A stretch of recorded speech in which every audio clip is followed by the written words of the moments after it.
Today's the fourth day of Advent, and our story is Noah, which is a story we've all probably heard before, and it's one that we certainly hear plenty in the church, especially when we're children. Have you ever been in a church nursery that didn't have some kind of Noah's Ark in it? Or a children's Bible that didn't have this story included? It's one that we love because it's got lots of beautiful pictures and lots of cool animals, but it's actually kind of a tricky story when you think about it, because it's basically a story about God killing everybody.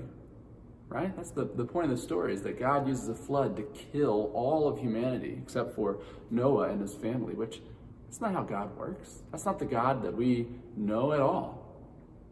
So what's the point of this story? What is it saying about God? Are we wrong about God? Is this how God used to be and now God's not that way anymore? What is the point?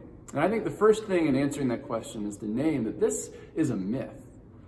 Some people need to take everything in the Bible as literally as possible, and I think it doesn't make any sense because the Bible contains all sorts of genres of literature, and this very clearly is a myth. And if you don't believe me, look at how it starts. It starts with saying, in those days the Nephilim were walking the earth. The giants were walking the earth. Think of any story you know that has giants in it. They're myths, right? They're fiction. Giants don't ever show up in our history books. So when we're going to talk about giants and everything else being mythological, then here we have to make the same claim that this is a myth story. So it's trying to teach us something. It's trying to say something. We don't have to take every single piece literally. So what is it trying to say? I think personally that there's a lot of archaeological evidence to show that sometime around then, there was a great flood. All sorts of different civilizations have flood stories.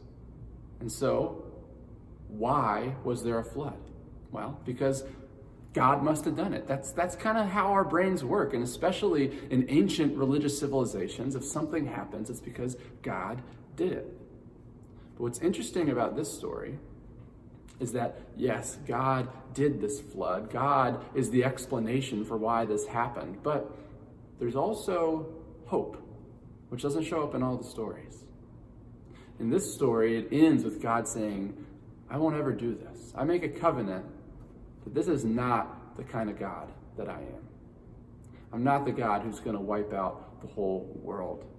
And the rainbow is our promised reminder of that. And so, yes, there's problematic pieces in the story. And honestly, I continue to wrestle with how do we make sense of this story.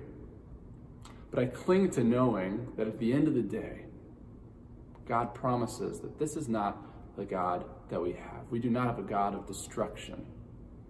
We have a God who rescues and saves. A God who, even at the beginning, has a plan for how our rescue will come about.